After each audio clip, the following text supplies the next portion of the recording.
Et oui, le président de la République a-t-il raison de mener la bataille contre les écrans ? Depuis les Vosges, où il échangeait avec des lecteurs de la presse régionale, Emmanuel Macron a décidé de remettre les mains dans le cambouis de la politique nationale. Et il l'a fait en abordant un sujet qui non seulement le touche personnellement, à cause des affaires et des rumeurs infâmes qui touchent son épouse, et qui virent désormais pour lui à l'obsession, si l'on en croit certains de ses proches. Je parle des écrans et de la place que ces écrans occupent dans la vie des plus jeunes.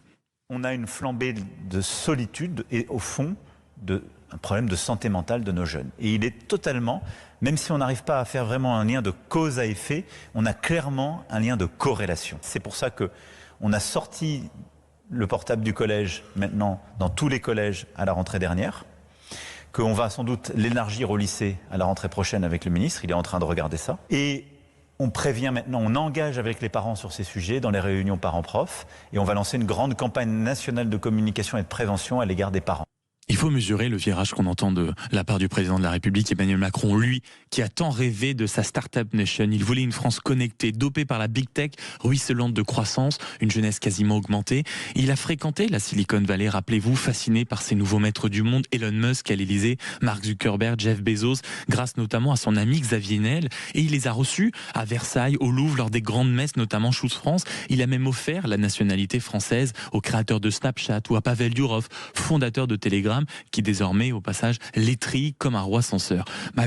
Emmanuel Macron, le président de la République, y a cru dur comme fer à la tech for good, comme on disait à l'époque, à l'idée en réalité que ces géants du numérique pourraient être au service de l'humanité. Seulement, les faits sont là, ils sont brutaux et têtus.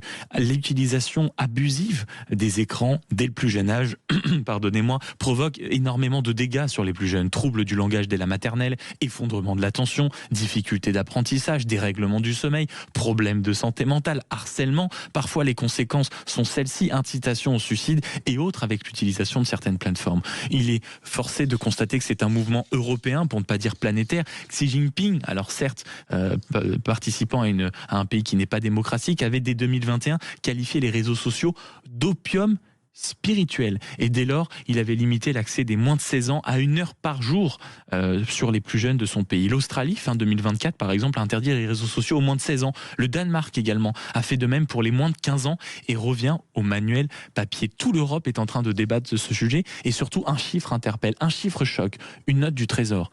L'an dernier a lâché une bombe. Écoutez bien, la dégradation des capacités cognitives due à l'économie de l'attention pourrait nous coûter entre 1,4 et 2,3 points de PIB d'ici 2060. C'est-à-dire qu'on parle d'un choc économique, pas seulement social.